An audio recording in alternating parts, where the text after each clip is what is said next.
오늘 본문은 우리에게 두 가지 사실을 알려줍니다. 첫째는 안식에 대한 약속이 지금 우리 앞에 주어졌지만 그렇다고 지금 이루어진 것이 아니기 때문에 저 안식에 들어가기를 힘쓸 것을 말해주고 있습니다. 또 두 번째는 안식에 들어가는 자 그리고 들어가지 못하는 자가 있을 것을 경고해 주고 있는 말씀입니다. 그렇다면 이 안식이 무엇일까? 첫째는 본문은 안식을 일곱째 날이라고 하는 말을 들어서 설명을 해주고 있습니다. 4절에 보니까 제7일에 관하여는 어딘가에 이렇게 일렀으되 하나님은 제7일에 그의 모든 일을 쉬셨다 하셨으며 제7일에 관하여는 제7일에 그의 모든 일을 쉬셨다 하였으며 일곱째 날에 대해서 언급을 하고 있죠. 이 일곱째 날은 하나님께서 6일 동안 천지를 창조하시고 일곱째 날에 쉬신 날을 얘기하고 있습니다. 이 말씀이 기록된 곳이 있죠. 창세기 2장에 보니까 2절 3절 말씀에 하나님이 그가 하시던 일을 일곱째 날에 마치시니 그가 하시던 모든 일을 그치고 일곱째 날에 안식하시니라. 하나님이 그 일곱째 날을 복되게 하사 거룩하게 하셨으니 이는 하나님이 그 창조하시며 만드시던 모든 일을 마치시고 그날에 안식하셨음이니라.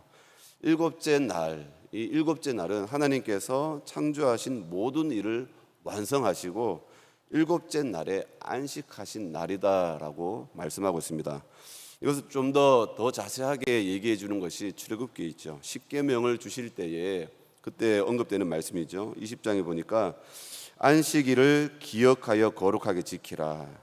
엿새 동안은 힘써 내 모든 일을 행할 것이나 6일 동안 힘써서 일을 하라고 하죠. 그리고 일곱째 날은 네 하나님 여호와의 안식일인즉 너나 네 아들이나 네 딸이나 네 남종이나 네 여종이나 네 가축이나 네 문 안에 머무는 객이라도 아무 일도 하지 말라. 이는 엿새 동안에 나 여호와가 하늘과 땅과 바다와 그 가운데 모든 것을 만들고 일곱째 날에 쉬었음이라. 그러므로 나 여호와가 안식일을 복되게 하여 그 날을 거룩하게 하였느니라.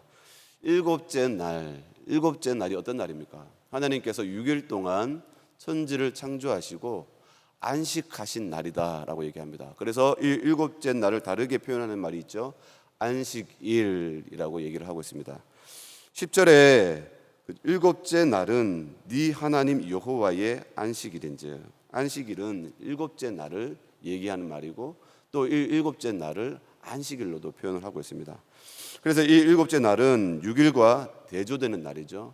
6일은 열심히 일하는 날, 그리고 하나님께서 천지를 창조하신 날인데 일곱째 날은 어떤 얘기죠? 쉬는 날입니다. 쉬는 날. 6일은 열심히 일하는 날이고 또 일곱째 날은 쉬는 날로서 규정을 해주고 있습니다. 그래서 엿새 동안은 힘써 내 모든 일을 행할 것이나 일곱째 날은 내 하나님 여호와의 안식일인즉 일곱째 날에 쉬었음이라 라고 이렇게 얘기해 주고 있습니다. 이처럼 일곱째 날은 일하는 날이 아니라 노동에서 해방돼서 쉼을 얻는 날이다. 그래서 일곱째 날은 노동으로 지친 모든 육체들이 기다리고 소망하는 날이라고 할 수 있습니다. 그래서 일곱째 날이 되면 노동의 고통에서 해방되는 날이죠. 그러니 일곱째 날은 모든 육체가 소망하는 날, 기다리는 날, 쉼을 기다리는 그런 날입니다. 그래서 안식일은 쉼을 얻는 날이다라고 얘기해 줄 수 있습니다. 그런데 하나님은 이 안식의 개념을 천지를 창조하신 때부터 규정을 하셨다는 거예요. 천지를 창조하실 때부터. 오늘 본문에 보니까 3절에 얘기를 하고 있습니다. 이미 믿는 우리들은 저 안식에 들어가는도다. 그가 말씀하신 바와 같으니 내가 노하여 맹세한 바와 같이 그들이 내 안식에 들어오지 못하리라 하셨다 하였으나 세상을 창조할 때부터 그 일이 이루어졌느니라. 세상을 창조할 때부터 하나님께서 세상을 창조할 때부터 안식이라고 하는 이 안식일 날을 규정을 하셨다는 거예요. 그래서 제7일에 관하여는 어딘가에 이렇게 일렀으되 하나님은 제7일에 그의 모든 일을 쉬셨다 하였으며, 그리고 하나님의 백성 이스라엘 자손들에게 이 날을 거룩하게 구별하고 그리고 기억해서 지킬 것을 율법 조항으로 지정을 해주신 것입니다. 그래서 하나님의 백성의 특징 중에 한 가지가 뭐죠? 안식일을 지킨다는 겁니다. 안식일. 그것을 우리 기독교에서는 주일 성수라고 하죠. 주일 성수. 그래서 우리 기독교에서는 주일 성수라고 해서 주일에 예수님께서 부활하셨기 때문에 그날을 우리는 안식일처럼 주일로 지키고 있습니다. 하지만 우리 기독교는 안식일을 유대인처럼 문자적으로 지키지는 않습니다. 왜냐하면 누가복음 6장 9절에 보니까 예수님께서 이 안식일에 대해서 의미에 대해서 우리에게 알려주세요. 바리새인과 서기관들 앞에서 오른손 마른 사람이 회당에서 가르치실 때에 그 사람을 고치면서 하시는 말씀입니다. 이렇게 얘기합니다. 예수께서 그들에게 이르시되 내가 너희에게 묻노니 안식일에 선을 행하는 것과 악을 행하는 것, 생명을 구하는 것과 죽이는 것 어느 것이 옳으냐 하시며. 여러분, 안식일은 유대인들에게는 쉬는 날입니다. 쉬는 날. 그래서 규정적으로 어떻게 하느냐, 쉬어야 되는 거예요. 노동을 하면 안 되는 거예요. 그러면 율법 조항을 어기는 거기 때문에 문제가 되는 거죠. 그런데 예수님께서 안식일 날 해당해서 오른손 마른 사람을 고쳐주시는 것을 본 거예요. 그러니까 그것이 율법에 저촉이 되니까 지금 문제 제기를 하는 거죠. 그런데 예수님께서 뭐라고 얘기하냐면 안식일에 선을 행하는 것과 악을 행하는 것, 생명을 살리는 것과 죽이는 것 어떤 것이 옳으냐라고 반문하고 있는 거예요.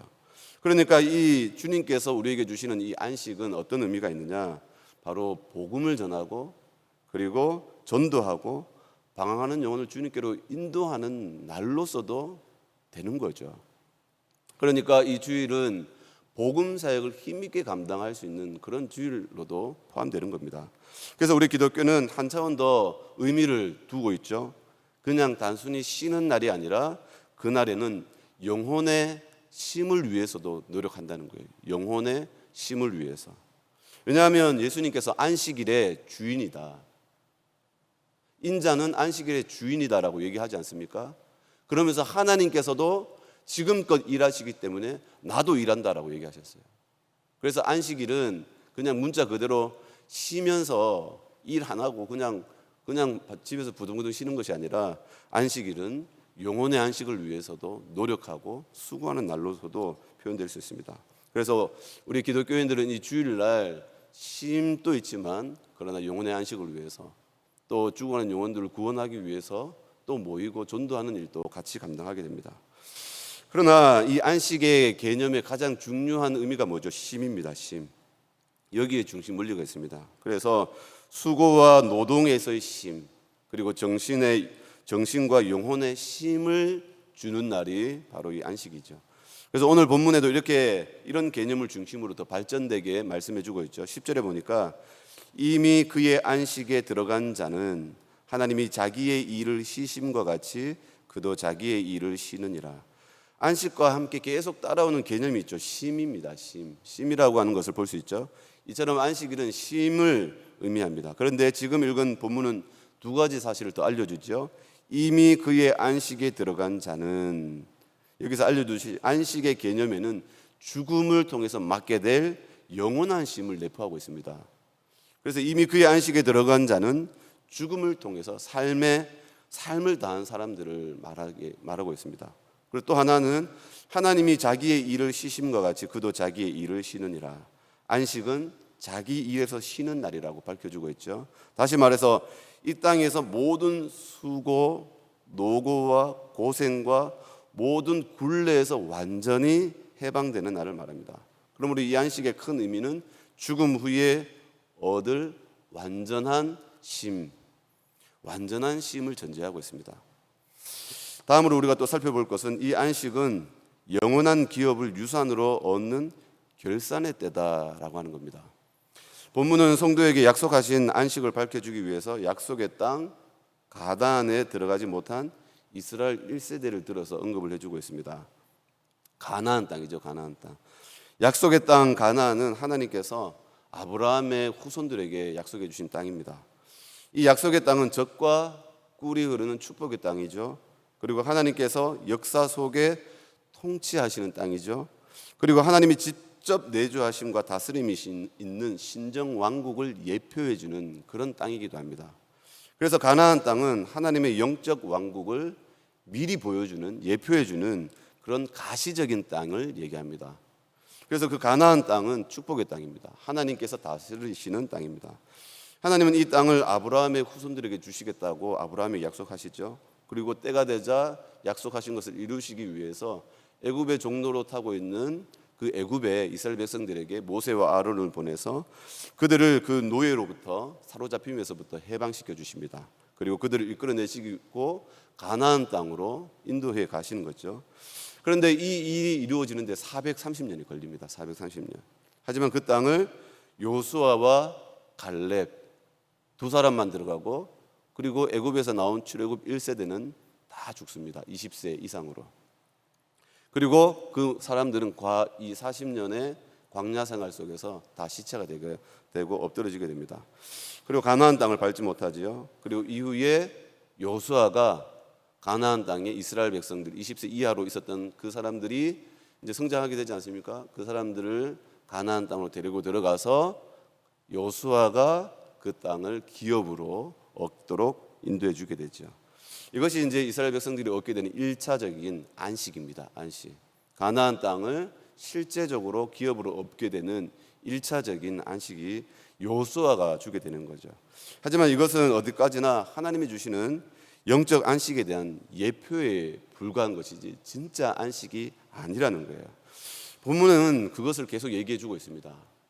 안식, 가나안 땅이 우리가 얻는 진짜 안식이 아니다. 이것은 예표적인 거고 진짜 우리에게 줄 안식이 있다라고 하는 것을 얘기해 주고 있습니다. 8절, 오늘 본문 8절 9절이죠. 만일 여호수아가 그들에게 안식을 주었다라면 그 후에 다른 날을 말씀하지 아니하셨으리라. 그런즉 안식할 때가 하나님의 백성에게 남아있도다. 여호수아가 준 가나안 땅은 참된 안식이 아니라 아직도 하나님의 백성들에게 주어질 약속된 진짜 안식이 있다는 거예요. 그렇기 때문에 이 가나안 땅은 그림자에 불과하다는 거죠. 9절에 보니까 그런즉 안식할 때가 하나님의 백성에게 남아있도다. 이 안식의 때는 여호수아가 준 안식과 비교할 수 없는 참된 안식이라는 사실을 얘기해 줍니다. 그리고 이 안식은 보상의 때라고 할 수 있습니다. 보상의 때. 그래서 참된 안식이 주어지는 때다라고 알려주죠. 그리고 이 안식은 아무나 얻는 것이 아니죠. 하나님의 백성에게 특별히 주어지는 것입니다. 보니까 9절에 보니까 얘기하고 있죠. 그런즉 안식할 때가 하나님의 백성에게 남아있도다. 그래서 이 안식은 누구에게 주어집니까? 하나님의 백성에게 주어지는 겁니다. 그래서 하나님의 백성된 자에게는 기대하고 고대하고 기다리는 날, 이 땅에서의 모든 수고와 핍박과 고난과 연단을 끝내고 영원한 보상이 주어지는 날로 제시되는 날이 바로 이 안식입니다. 안식. 그러니 이 영원한 기업을 얻는 영원한 운명을 성경은 놓치지 말라는 거예요. 이것을 놓치지 말라는 거예요. 이 땅에서 안식의 소망을 위해서 수고하고 아끼지 말라는 거예요. 왜 그럴까요? 이 땅에 있는 안식은 참된 안식이 아니라는 거예요. 정말로 하나님께서 주시는 안식이 있는데 그 안식을 놓치면 불행한 인생이 된다는 거예요. 그것을 누구를 들어서 얘기합니까? 출애굽한 1세대를 향해서 두고 바라면서 왜 저들이 가나안 땅을 밟지 못했느냐, 저들과 같은 똑같은 모양새를 우리도 갖출 수 있다는 사실을 계속 경고해 주고 있는 거예요. 그래서 11절에 얘기합니다. 그러므로 우리가 저 안식에 들어가기를 힘쓸지니 이는 누구든지 저 순종하지 아니하는 본에 빠지지 않게 하려 함이라. 무슨 얘기죠? 우리가 저 안식에 들어가기를 힘쓸지니, 저 안식에 어떤 자가 들어갑니까? 나는 하나님의 백성이기 때문에 들어갈 거야 라고 자고하고 가만히 있는 사람이 들어가는 것이 아니라 힘쓸지니라고 얘기하는 거예요. 힘쓸지니. 저 안식에 들어가기를 힘쓸지니, 그냥 힘쓰는 사람이 들어간다는 거예요. 예수님도 얘기하죠. 천국은 침노하는 자가 얻을 것이라 얘기하는 거예요. 천국은 그냥 믿으면 그냥 들어가는 것이 아니라 천국은 들어가기를 위해서 힘쓰고 찾는 자가 들어간다는 거예요. 그래서 저 안식의 소망을 믿고 자기 것으로 얻기 위해서 힘쓰는 자, 절제하는 자, 인내하는 자, 견디는 자 주신다는 거예요. 그래서 저 안식에 들어가기를 힘쓸지니라고 강조하는 겁니다. 너무나 세게 얘기하는 거예요. 히브리서 저자는 히브리서 12장의 말씀을 보면은 에서라는 사람을 들어서 에서가 그 마지막 때에 그 축복을 기업으로 얻으려고 눈물을 흘리며 구하되 그냥 주저앉고 방성대곡했다는 거예요. 그런데도 버림받아 회개할 기회를 얻지 못했다는 거예요. 그게 뭐냐? 천국에 대한 소망, 자기에게 주어진 장자의 명분을 그냥 소홀히 여겼기 때문에 회개할 기회조차 얻지 못하고 천국의 문턱에서 그냥 주저앉아 버린 거죠. 그래서 그것을 계속 경고해 주고 있는 거예요. 그 경고해 주시는 말씀이 바로 히브리서의 말씀입니다. 여러분, 이것이 중요하죠. 아무리 안식의 약속이 주어졌다고 해도 다 저 안식에 들어가는 것이 아니라는 거예요. 보니까 간절히 소망하고 힘쓰는 자가 들어가더라 라고 얘기하고 있습니다. 힘쓰는 자는 어떤 자겠습니까? 힘쓰는 자에게 중요한 특징이 하나 있죠. 목표한 곳에 초점을 맞추는 사람입니다. 그리고 거기에 집중하는 특징이 있습니다. 그래서 힘쓰라고 하는 말씀은 안식에 초점을 맞추고 거기에 들어가기 위해서 목표에 집중하는 겁니다. 그렇지 않으면 그 안식에서 초점을 맞추지 못하면 계속 우리 주변에 있는 여러 가지 초점에 맞추면서 우리의 삶의 방향이 흐트러지게 됩니다. 그 사실을 쉽게 설명해 주는 것이 바로 출애굽 1세대라는 겁니다. 저들에게는 하나님이 주시는 가나안 땅, 약속의 땅이 버젓이 주어져 있는데도 그 안식을 얻지 못하게 되었죠. 왜 그럴까요? 5절 6절에서 얘기해 주고 있습니다. 또다시 거기에 그들이 내 안식에 들어오지 못하리라 하였으니, 그러면 거기에 들어갈 자들이 남아있거니와 복음 전함을 먼저 받은 저들은 순종하지 아니함으로 말미암아 들어가지 못하였으므로. 여러분, 가나안 땅에 출애굽 1세대가 왜 못 들어갔죠? 이유를 얘기해 주고 있습니다. 순종하지 않았기 때문에. 하나님의 백성임에도 불구하고 순종하지 않기 때문에 들어가지 못하는 거예요. 더 직접적인 원인을 1절에서 알려주고 있죠. 그러므로 우리는 두려워할지니 그의 안식에 들어갈 약속이 남아있을지라도 너희 중에는 혹 이르지 못할 자가 있을까 함이라. 계속 얘기하고 있습니다. 아무리 그 약속이 주어졌다 할지라도 그것을 취하기 위해서 집중하지 않으면 못 들어간다는 거죠. 정신 차려야 된다는 얘기죠. 이 땅에 있는 것이 전부가 아니라는 거죠. 정말로 하나님께 주실 그 안식이 창세 때부터 하나님께서 만들어 놓고 예비되어 있다는 거예요. 그들과 같이 우리도 복음 전함을 받은 자이나 들은 바 그 말씀이 그들에게 유익하지 못한 것은 듣는 자가 믿음과 결부시키지 아니함이라. 복음의 진짜 가치를 보지 못한 거죠. 복음의 진짜 가치가 뭡니까?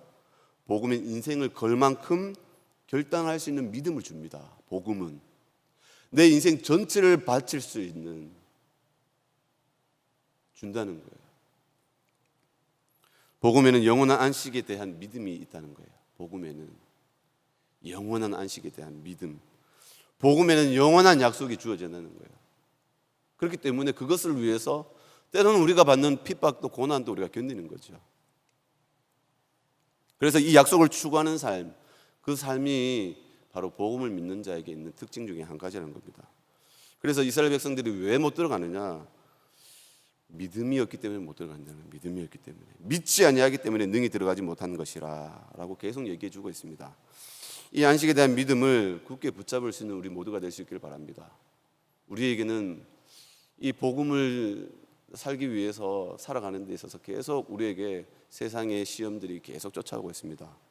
유혹들도 계속 우리를 시험에서 넘어뜨리기 위해서 하나님이 어디 있냐라고 우리에게 계속 반문하면서 우리의 믿음을 넘어뜨리려고 합니다.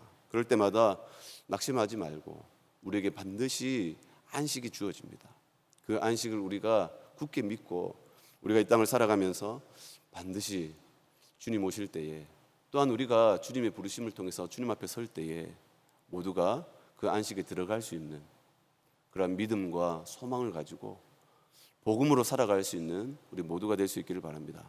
그래서 우리가 하나님 앞에서 성질대로 살지 말고 복음으로 때로는 인내하고 그 복음으로 견디고, 그리고 하나님께서 이루실 그 때를 바라보면서 겸손해지고 순종하면서 하나님 앞에서 하나님의 영광을 위해서 우리가 살아갈 수 있는 우리 모두가 될 수 있기를 주님의 이름으로 축원을 드립니다. 기도하겠습니다. 너희는 하나님의 은혜에 이르지 못하는 자가 없도록 하고 또 쓴뿌리가 나서 괴롭게 하여 많은 사람이 이로 말미암아 더럽게 되지 않게 하며 음행하는 자와 혹 한 그릇 음식을 위하여 장자의 명분을 판 에서와 같이 망령된 자가 없도록 살피라. 너희가 아는 바와 같이 그가 그 후에 축복을 이어받으려고 눈물을 흘리며 구하되 버림바가 되어 회개할 기회를 얻지 못하였다고 하신 말씀과 같이 하나님, 우리의 삶도 우리의 인생도 하나님 에서와 같은 인생이 되지 않도록 하나님 앞에서 복된 삶을 살기를 원합니다. 주님 우리에게 주신 이 복음을 우리가 의지함으로 주님 앞에서 우리가 섰을 때에 능히 하나님 앞에 설 수 있는 믿음과 안식에 들어갈 수 있도록 축복하여 주시옵소서. 하나님 아버지, 우리가 살아가는 이 삶 너무나 고달프고 힘들 때가 너무나 많이 있습니다. 때로는 아버지 하나님, 우리 앞에 오는 마귀의 시험과 유혹과 시련 앞에서 때로는 아버지 하나님, 우리가 넘어지고 자나로 칠 때가 너무나 많이 있습니다. 우리의 연약함을 불쌍히 여겨주셔서 주님 우리를 살피시며 우리를 권고하시는 하나님께서 우리의 연약함을 도와주셔서 그때마다 예수의 피로, 예수의 사랑으로, 예수의 은혜로 우리를 적셔주시고 붙들어 주셔서 그 사랑으로 다시금 일어날 수 있도록 도와주시고 죄와 싸우되 끝까지 싸울 수 있도록 도와주셔서 하나님 앞에 우리가 서기에 부족함이 없도록 믿음을 더하여 주시옵소서. 주님 우리가 포기하지 않도록 도와주셔서 주님 우리는 연약해서 늘 포기할 수밖에 없고 낙심할 수밖에 없으나 주님 우리가 천국의 소망을 바라보고 이를 악물고 우리에게 주신 이 믿음을 붙잡고 나아갈 수 있도록 도와주시고 인도하여 주시옵소서. 주님 마귀의 시험으로부터 이길 수 있도록, 마귀의 시험을 분별할 수 있도록 도와주셔서 우리의 삶이 주저앉지 않도록 도와주셔서 하나님 앞에 우리가 승리하는 삶을 살아갈 수 있도록, 우리에게 주신 약속을 끝까지 받아낼 수 있는 삶을 살아갈 수 있도록 은혜를 도와여 주시고 지혜를 도와여 주시옵소서. 하나님, 때로는 우리를 시험하고 유혹하는 너무나 많은 환경 속에서 주님 우리를 붙들어 주셔서 하나님의 선하시고 기뻐하시고 온전한 뜻이 무엇인지 분별할 수 있는 마음을 주셔서 하나님 우리의 성품을 붙들어 주시고 우리의 마음과 생각을 지켜주셔서 하나님의 뜻을 이루어 나갈 수 있도록 도우시고 역사하여 주시옵소서. 주께 감사드리오며 거룩하신 예수님의 이름으로 기도드리옵나이다. 아멘.